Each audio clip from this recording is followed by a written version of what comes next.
This is the Weigh-In Podcast by Benoit Chestnut. And Sebastian Romero. And on this week's Weigh-In Podcast, we bring to you some big talk, big news. So to start us off, we're going to lead into Ohio State takes down, Minnesota takes down Ohio State. Excuse me. The number 8 Minnesota took down the number 4 Ohio State. Then we're going to get to you. Before we get on that, we're going to talk to you about some of the hottest matches of the week.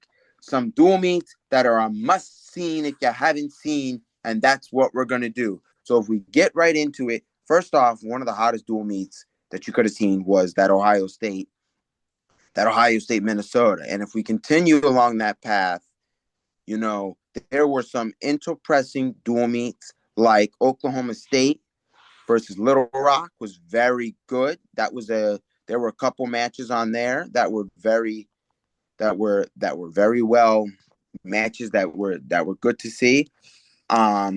Virginia Tech had a good dual meet. They had a couple matches on there as well. So, there's a lot of good news running around the NCAA, and that is what I'm going to get for you headlining today. So, we already talked about that Ohio State, Minnesota, big dual meet. We're going to get in. We're going to unpack that one. So what's next to talk about match must see was, we said, Little Rock and Oklahoma State, another must see match here. Another good must see match. That was one that was a good must see. There were a few matches on there that was really well. And if we're going to keep going, we're going to talk about that Nebraska versus Iowa had a really good duel meet. Lenny Pinto versus number 6 Patrick Kennedy.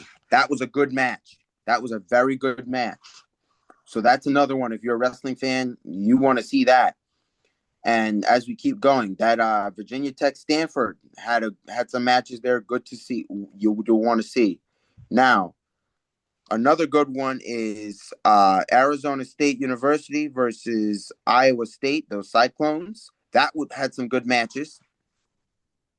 So those are some duels that if you didn't see them, they're really good. And now we're going to jump in to unpack one of the biggest duels, I think, of the week was that number 8 Minnesota. Number 8 Minnesota rallies to stun number 4 Ohio State 20-17.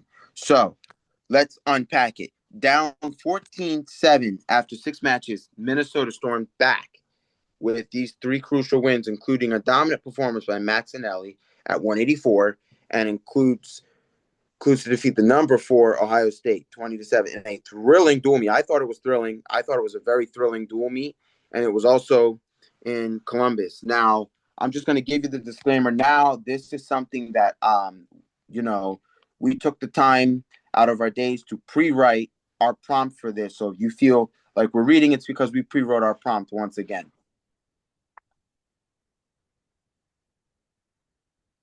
So the outcome began at 100.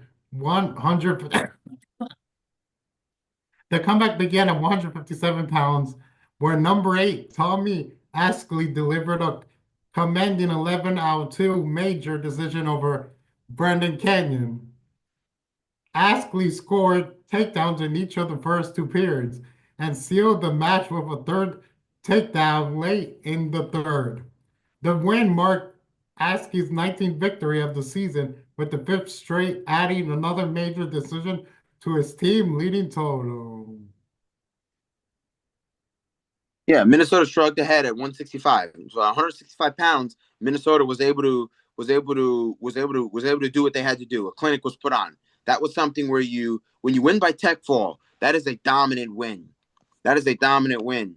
And that's one thing that you do, and be able to go so dominant to win. The ending of that match score was 18-1. That is a high scoring match where you're able to partake over a lot of wrestling, and to be able to score in a dual meet of this magnitude, to be able to go ahead and score a tech fall is absolutely amazing. Like, it is game changing, momentum changing to go in there and get the tech fall. Very, very. And that was, you know, in the second period, he piled a lot of near fall points, bringing it to 11-0. So that was one thing he was, the number 11, Andrew Sparks, was able to do. That was one thing that was very well done, very well. And, you know, it just a well wrestled match, offensively for Sparks. And I thought it was a very great offensive match. And I felt that because when you put on a lot of points, you're doing all the right things to be able to put on a lot of points, and not just in one period, but over a couple periods, over some time. That is just there's a lot of good wrestling going on. When you look at it, as we talked before, we're going to bring back our kind of motto: do some of your best wrestling. Minnesota was doing some of their best wrestling that day. They were doing some of their best wrestling they could do on that day.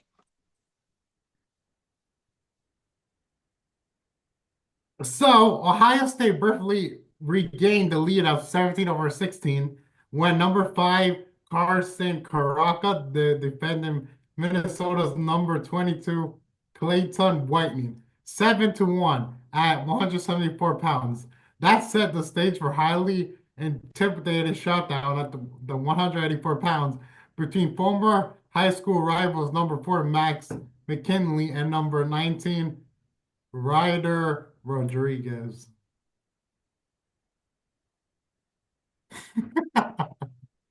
Yeah, I think it's Rodrigo Tech.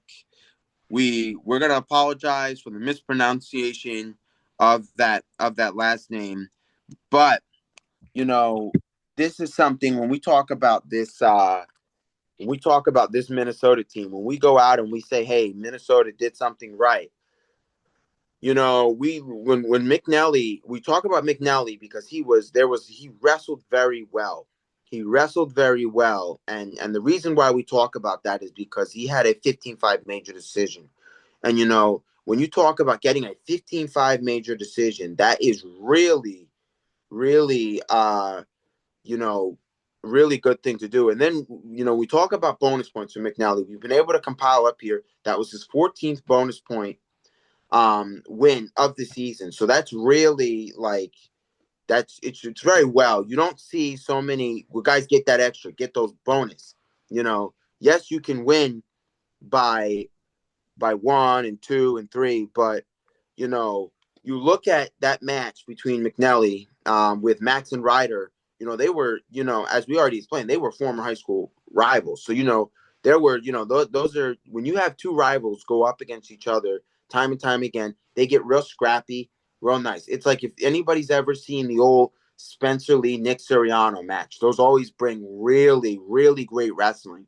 If anybody wants to learn a lot of good wrestling, a lot of that old Super 32 finals, you're so much to learn from because those matches came down to overtime. Even some of those, who's number one duels came down to overtime, came down to a lot of that. It did not get to a level or in a place where it was like over one way or another way. It kind of came very, very subtly is where it came. It was one of those things where it was like, okay, here's what we did. Here's what happened. And that's why there was a lot to be able to learn. And that's why, McNally, Max and Ryder, we'll go off the first names, Max and Ryder. That's why I call that such a great match because they faced each other. And when you look at Max, he's now at, he extended his streak to 31-0, his unbeaten streak. And even that going 31 matches without being beat it's not easy. It's not easy at all. It's something that it takes a lot of skill and a lot of stuff to be able to do things like that. And that's why I say, that was a really key to moment match because it doesn't matter how many times these guys face each other. They'll always provide a good match and a very good match that comes out. And that's why, I bring that up because it was one of those really good matches that was going out of the dual meet.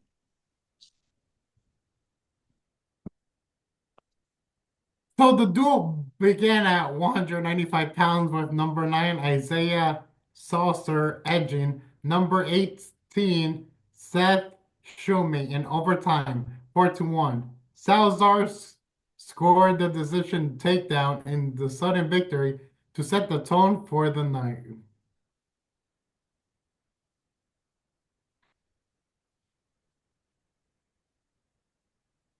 At heavyweight, number one, Gabe Stenches continue his dominance, defeating number nine, Nick Foreman, 13-4 for his 61st consecutive victory. Stevenson racked up multiple takedowns and extended his streak of 100% bonus point victories this season.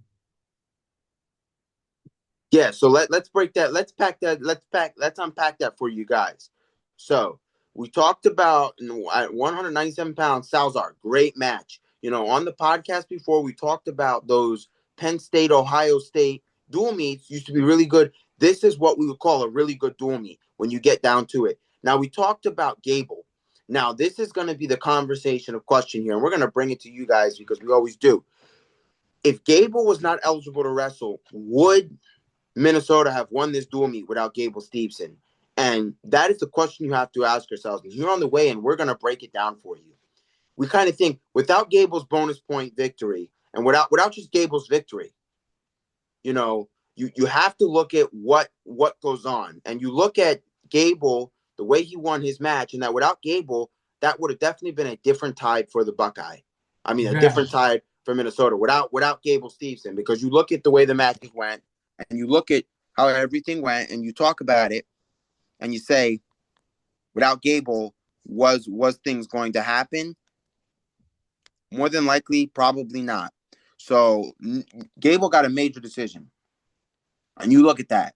Without Gable's major, it wasn't going to be that tide turning thing. And I think that when you look at this in a sense of, okay, because we talked about this before, Gable being eligible. Should Gable be allowed to wrestle? Should Gable, that was one thing we talked about. And now Gable has got a 100% bonus point streak. And I think it only solidifies that Gable is a really good wrestler. You say he's a really good wrestler, and it speaks because of the nature of his experience.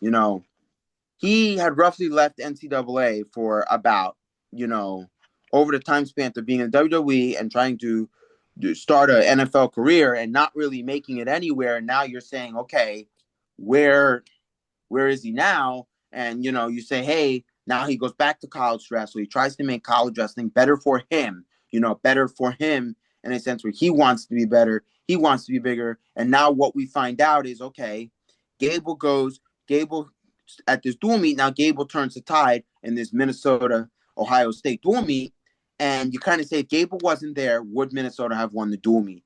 And really, we'll never know. You can only ever speculate. You can't. You can only speculate, and in the speculation here, you kind of feel that they probably might not have. Gable made the difference. Would the backup heavyweight have won as dominantly as Gable? We may never know, and I think Gable lifted them to that edge. I think it would have been a different Buckeye team, you know, if I think Nick Feldman would have had a better chance against the backup than he more than would have had against Gable. And that's just how I feel about the situation here. But that's the thing to say, if there was no Gable, but there was Gable. So you look at it, that is something that we talked about on the podcast before, the eligibility of Gable. Should he have been? Now you say Gable has come in place where they've now beaten number 4. And now you say, okay, is it time to start saying Minnesota's got that it factor enough to make a lot of noise come March?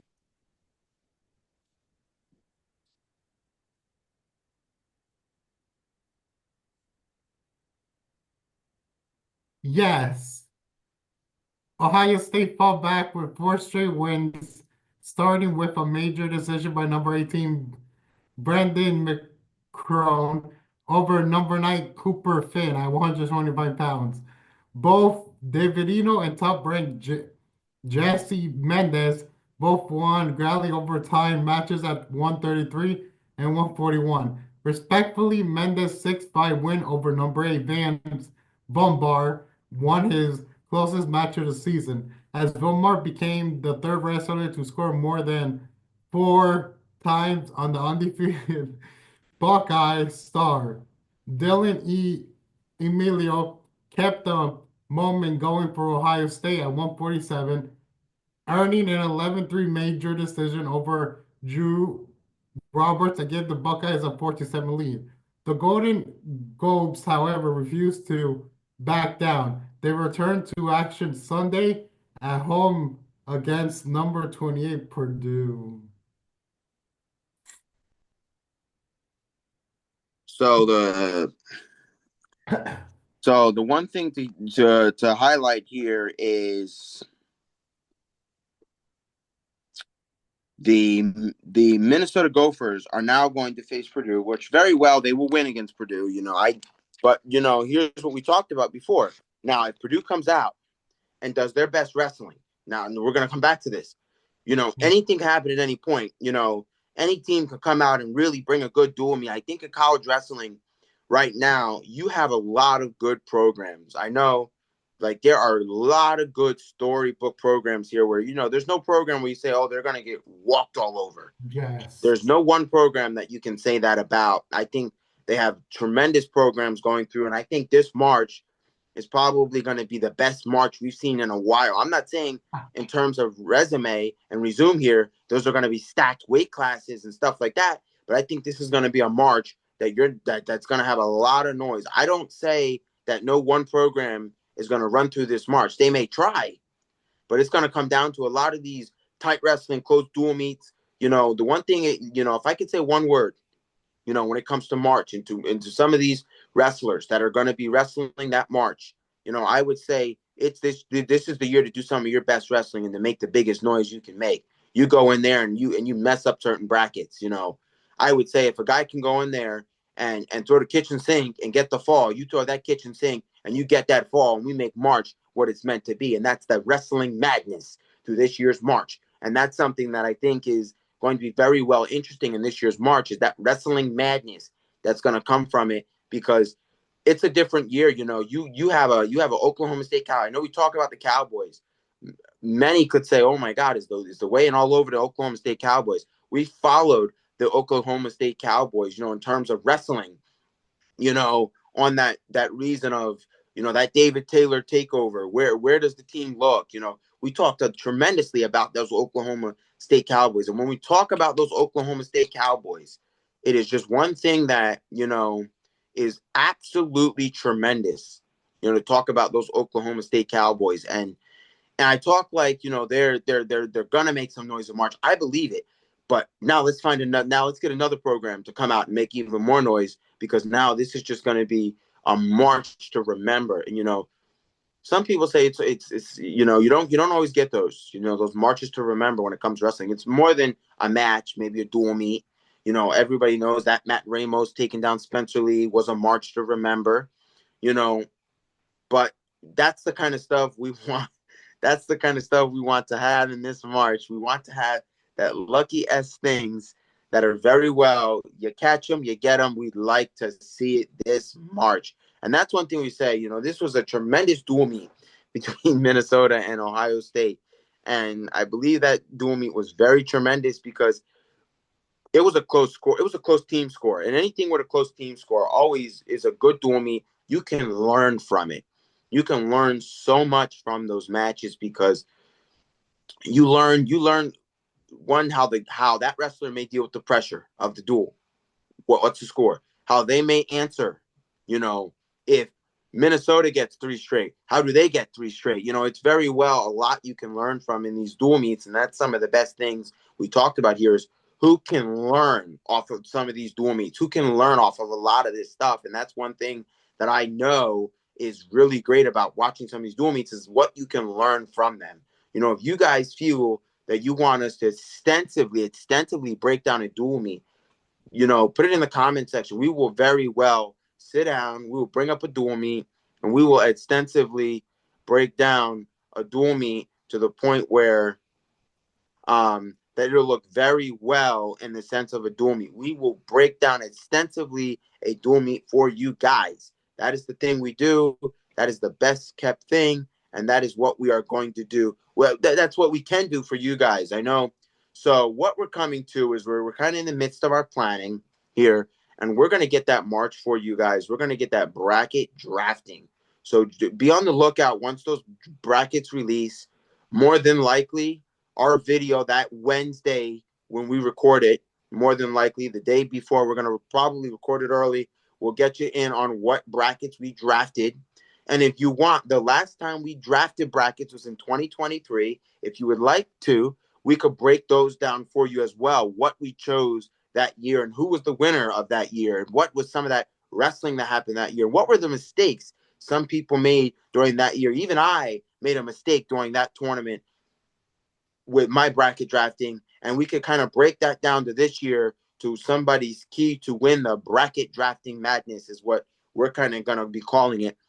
And, we do 100%, get out and love to do the wrestling content, loving to get out the same way we do any of all our content, 2 videos a week. We love it. And this was a dual meet that we loved to see, we very well loved to see. And, I really say, hats off to Minnesota this time, very tremendous dual meet, it's not too often where, us as the weigh-in, do we sit down and say, that's a dual meet, we got to write about it. And, tremendously, we did write about it, but, we can't officially in any way, form, take all the credit. All the credit is due to Minnesota. And, I say their team because they did the wrestling. They did most of, the extensive work, to put things out and to really line the report. And, for us, we don't, a lot of times we will say we write some stuff, there are times when we extensively write, but, this kind of write for this video was kind of more than less the line of the Minnesota storyline. And we can't take credit for this storyline. This is Minnesota's story, if you understand. It is a Minnesota Gopher story that, they did the win, they did the dual meet. We're just here breaking it down. And that's kind of why we did a little off right of, kind of the Minnesota story. So we're not sitting here saying, hey, we do this. It's not often that we do this on a big dual meet, but, we were able to just, to capture the right way everything was done. That's how we did it. And that was that Minnesota work of the dual meet. And that's one thing we talk about, these big dual meets. This is one thing we've always talked about when it comes to big dual meets and the writing when it comes to just anything, we can't speak for every podcast. We speak for ourselves, pre-writing is, sometimes good, sometimes bad. I say pre-writing is only bad for us because news is always changing. The story that we had yesterday does not mean that's the story we have today. Wrestling is always changing, always something new coming out, always something etching for us. And please, if you guys would like, I know we've mentioned this before, you want us to break down another weight class, put it in the comment section. We will absolutely break down another weight class for you. We did 285. And we'll even go more depth and extensively into this. I know we're due to go on about our Oklahoma State University Cowboys. More closer to March, we'll be dropping a video for them. Their keys to victory and where their guys are at and how they can run through the March. That's going to be the trendsetter difference here for those Oklahoma State Cowboys because today's video is all about that Michigan. That Michigan came out and showed we are the Minnesota. Oh, not that Michigan. Excuse me. Minnesota. I meant to say Minnesota, not Michigan. Going to correct myself before I let it go too long. That Minnesota team did a lot of good wrestling that we like to see from them. That good wrestling that was able to come through Minnesota. We talked about a lot of that. And a lot of that is really good from that Minnesota team. And to see the way that they were able to battle a close dual meet with Ohio State, get the win in the dual meet, really tailors to the nature that, after Penn State, I didn't really think the Buckeyes would ever lose another dual meet. I didn't think they were going to lose another dual meet. And to see them lose to Minnesota it shocked me. It surprised me. But Minnesota did some good wrestling. They did their best wrestling. And that's true to be said here. When you do some of your best wrestling, this is what happens. When you do a lot of your best wrestling, you almost end up competing in a way where you can win the dual meet. And in the fashion and the way Minnesota did it, they did some of the best wrestling. Now, I'm not saying Now, I'm not saying Ohio State Buckeyes didn't do some of their best wrestling, but I'm saying that it was a dual meet where it was very well. It was done very well. It was very good. Match by match was amazing. That match by match takeaway here was very well good for that Minnesota team. And you look at they were able to do this, and is this a situation where you say the best is yet to come for this Minnesota team? And I think that's something that could very safely be said is that the best is yet to come for that Minnesota team. It is something very, very, very respectfully we could say here that the best is yet to come for this Minnesota team. I believe it very well. I do believe it. It was a well dual meet. It was a great dual meet. I think these are the matches we like to see in college wrestling, and this is the stuff that we like to get all the way through every and all aspects. We like to see this. We like to see a close dual meet because this means that some good scrapping has been done, some best kept wrestling has gone on. That's what that means. So that is a great, amazing thing to say. And I can't say enough. As we embark near the end of this episode, this is just something that has been very well for us to get in here and film very well. Another epi for you guys. And with that being said, And before we say, like, this video was a great video. Wrestling is a big sport, and if you want to keep seeing these Thursday takedown, Thursday, wrestling videos, always like, comment, subscribe, click the notifications bell below every time you post. And if you saw the full video, write wrestling in the bottom. all right, this is the weigh-in by Benoit Chestnut. And so that's shit over there. And on this one, that is it. Weigh in out. I love you all.